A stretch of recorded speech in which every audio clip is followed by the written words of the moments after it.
My sister abruptly returns to the country on the day of my wedding.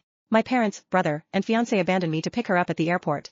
She shares a photo of them on her social media, bragging about how she's so loved. Meanwhile, all the calls I make are rejected. My fiancé is the only one who answers, but all he tells me is not to kick up a fuss. We can always have our wedding some other day. They turn me into a laughingstock on the day I've looked forward to all my life.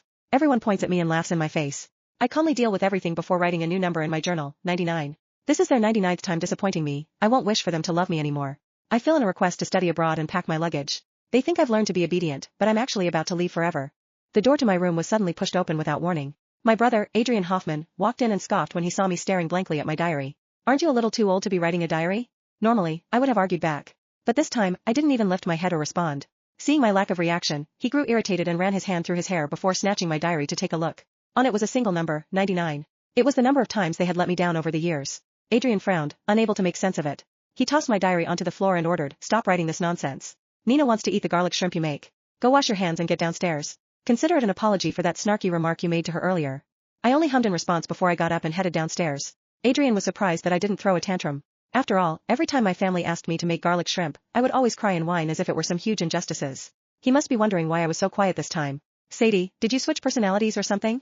Or are you planning something sneaky like putting something in the food?"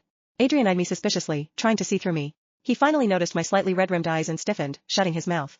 After a long while, he spoke again. "Nina was abroad for a year. She's been on her own for so long, and this is her first time back. We were eager to see her. You should be more understanding. It was just a wedding. We can just push it to a later date, can't we?" I remained silent as I took the shrimp out of the fridge and began to clean them. Right, it was just a wedding. In their eyes, nothing was more important than welcoming my sister, Nina Hoffman, back home, not even the wedding I had been looking forward to for so long. It had taken me a lot of convincing to secure a high-end designer wedding gown. I had also spent more than 6 months meticulously planning the decorations with my wedding planner. They had seen all of my efforts. And yet, the people closest to me had turned me into a complete joke. My entire family had been absent at my wedding, and even the groom, Brandon Keller, had never shown up.